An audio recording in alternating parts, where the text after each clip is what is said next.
ஏன்னா அவருக்கு ஒரு உற்சாகம், நீங்களும் தூக்கத்திலிருந்து எந்திரிக்கலாம். சரி, ஸோ இப்போ காலையிலேருந்து நம்ம நிறையா பார்த்தோம், நிறைய ஸ்லைட்ஸ்லாம் பார்த்தோம், தியரிட்டிக்கல்லாம் நிறைய பார்த்தோம். நான் தியரிட்டிக்கலை விட நிறைய ப்ராக்டிக்கல் உங்களை செய்ய வச்சு அதை எப்படி கொண்டு போகிறதுங்கிறத பற்றி தான் நான் உங்ககிட்ட பேச போகிறேன் நிறையா. சரிங்களா? ஸோ ஜஸ்ட் ஒரு ரிவைஸ். நம்ம காலையிலேருந்து ஜஸ்ட் பேசிக் என்னென்ன பண்ணணும், என்னென்னலாம் கற்றுக்கிட்டோம். ஒருத்தர் ஒருத்தர் ஒன்று சொல்லுங்கள். Meditation, okay. என்ன கற்றுக்கிட்டோம்? ஓகே, சக்கர ஆக்டிவேஷன். வேற இந்த இதில்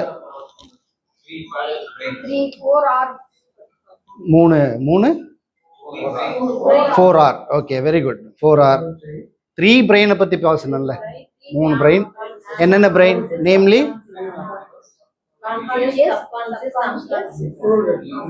ஓகே, அது வந்து டெக்னிக்கலாக பார்க்கும்போது என்ன பிரெயின்? அது reptilian brain, mammalian brain and neo cortex.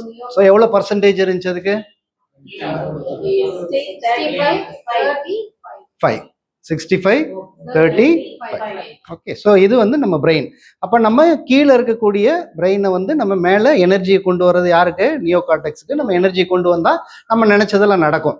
RAS வந்து ராசா, வாய்ப்பில்லை ராசா அப்படின்னு சொல்லுவாங்கல்ல. இது ராஸ், இது வாய்ப்பு இருக்குது ராசா அப்படிங்கிறது தான். சரியா? வாய்ப்பு இருக்குது ராசா. அப்போ இந்த ராசை நம்ம ஆக்டிவேட் பண்ணுறதுக்கு இதை மேலே இருந்து அந்த எனர்ஜியை கொண்டு வரணும்.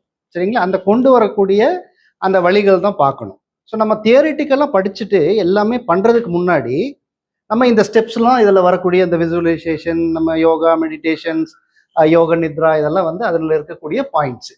இப்போ அதுக்கு முன்னாடி வந்து நம்ம நிறைய விஷயங்களை கற்றுக்கிட்டோம்னா ஃபஸ்ட்டு அதுக்கு என்ன பண்ணணும்? முதல்ல நம்ம ஒரு விஷயத்தை கற்றுக்கிட்டு எழுதுகிறோம் பேப்பர்லலாம். டெய்லியும் வந்து ஒரு கிளாஸில் உட்காந்து நிறைய பணம் கொடுத்து போய் கற்றுக்குறோம். வீட்டுக்கு போய் என்ன பண்ணுறோம்? அந்த பேப்பரை அப்படி வச்சு போட்டு நம்ம வேலையை பார்த்து செல்ஃபில் வச்சு போட்டு போயிடும். ஸோ இப்படி இருந்துச்சுன்னா நம்ம வெற்றி அடைய முடியுமா? முடியாதா? இப்போ என்ன பண்ணணும்? அப்ளை பண்ணணும். You have to apply into action. ஆக்ஷனில் நம்ம கொடுக்கும்போது தான், அந்த ஆக்ஷனில் கொடுக்கும்போது தான் நம்மளுடைய நியோ கார்டெக்ஸ் வந்து ஆக்டிவேட் ஆகி நம்மளுக்கு என்ன நினைக்கிறோமோ, நம்ம கோல் என்ன செட் பண்ணுறோமோ அது கிடைக்கும். அதுக்கு ஒரு சின்ன கதையை பற்றி பார்த்துட்டு, கதை பிடிக்கும்ல எல்லாத்துக்கும். ஓகே, ஒரு ராஜா வந்து ஒரு பொம்மை செய்கிறவர் இருந்தார். 3 பொம்மை செய்கிறார். 3 பொம்மை செய்கிறதுக்கு வந்துட்டு ஒரே மெட்டீரியல் தான் யூஸ் பண்ணுறாங்க, ஒரே கல். இதெல்லாம் வந்து இது சொல்லிட்டு அவர் ராஜாட்ட வந்து விலையை சொல்லும் போது, ஒன்று வந்து ஒரு 5000, உதாரணத்துக்கு சொல்கிறேன், ஒரு 5000, இன்னொன்று வந்து ஒரு 50000, இன்னொன்று வந்து 5 லட்சம் அப்படின்னு சொல்லிட்டு போயிடுறாரு. ராஜாவுக்கு வந்து ஒரே குழப்பம். எவ்வளோ சொல்கிறாருங்க? 5000, 50000, 5 லட்சம் ஒரு பொம்மை. ஒரே குழப்பம். எல்லாத்தையும் கூப்பிடுறாரு, மந்திரிகள், வேலை செய்கிறவங்க எல்லாத்தையும் கூப்பிட்டு அவர் செக் பண்ண வைக்கிறார். ஏன் இப்படி இந்த ஒரு பொம்மைக்கு மட்டும் விலை அதிகம், இதில் ஏதாவது மாறுதல் இருக்குதான்னு கேட்குறாரு. அப்போ நம்ம பீர்பல் அவர் எல்லாரும் வந்து பார்த்துட்டு அவங்களால கண்டுபிடிக்க முடியல. அவர் வந்து இவர்கிட்ட சொல்கிறாரு. அவரும் வீட்டுக்கு எடுத்துகிட்டு போய் அந்த பொம்மையெல்லாம் செக் பண்ணிட்டு, அவர் கொஞ்சம் புத்திசாலியாச்சு. அப்போ அவர் கண்டுபிடிச்சிட்டாரு 5 லட்சத்துக்கு ஏன் இவ்வளோ பெரிய ஒரு விலை இந்த பொம்மைக்கு அப்படிங்கிறத கண்டுபிடிச்சிட்டு ராஜாட்ட கரெக்டாக சொல்கிறாரு. ராஜாவும் அந்த பொம்மை செஞ்சவரை கூப்பிட்டு கரெக்டான்னு கேட்குறாரு. அவர் ஒத்துக்கிட்டாரு, இதுதானுங்க 5 லட்சம் விலை அப்படின்னு. அப்போ பீர்பல்கிட்ட கேட்குறாரு, இது எதனால, எப்படி இது காஸ்ட்லி அப்படின்னு. காயின் எடுக்கிறாரு.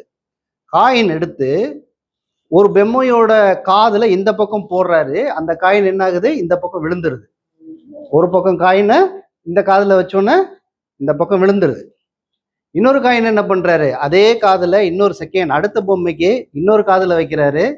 வாய் வழியா அந்த காயின் விழுந்துருது கீழே. ஒரு பொம்மைக்கு என்ன பண்ணுறாரு? இந்த காதில் வச்சோன்னே இந்த காதில் விழுந்துருது. இன்னொரு பொம்மைக்கு இதே காதில் வைக்கிறாரு. காதில் வச்சோன்னே என்ன ஆகுது? வாய் வழியில் விழுந்துருது. ஸோ அடுத்த பொம்மைக்கு இதே காதில் வைக்கிறாரு. அது வந்து வயிற்றுக்குள்ளே போயிடுது. அப்போ இந்த காரணத்தினால தான் இது வந்து காஸ்ட்லியான பொம்மை அப்படின்னு சொல்கிறாரு. அதுக்கு காரணத்தை கேட்கும்போது நம்மள பலர் அப்படித்தான் வர்றோம், இந்த காதில் கேட்குறோம், இந்த காதில் கொண்டு போய் வெளியில் விட்டுறோம். இன்னொருத்தர் என்ன, சில மக்கள், டைப் ஆஃப் மக்கள் என்ன பண்ணுவாங்கன்னா, இந்த காதில் கேட்குறோம், வெளியிலலாம் போய் சொல்லுவாங்க.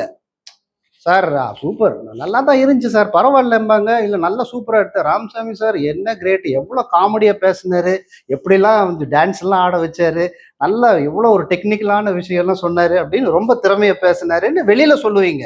ஆனால் அந்த சொல்லி கொடுத்த கருத்தை இம்ப்ளிமெண்ட் பண்ணுவீங்களா? பண்ண மாட்டீங்க. அப்போ அதுவும் வேஸ்ட்டு. அடுத்த பொம்மை என்ன பண்ணும், இந்த காதில் கேட்டதை உள்ளுக்குள்ள ஜீரணம் பண்ணிக்கும், தன்னுடைய ரத்தத்தில் அதை ஏற்றுக்கும். அதை வந்து உள்ள ஏற்றுக்கிட்டு அதை வந்து வெளிப்படுத்தும் போது தான், இம்ப்ளிமெண்ட் பண்ணும்போது தான் நம்ம தேடிய விஷயம் நம்மளுக்கு கிடைக்கும். அப்படிங்கிறதா இந்த கதையினுடைய கருத்து.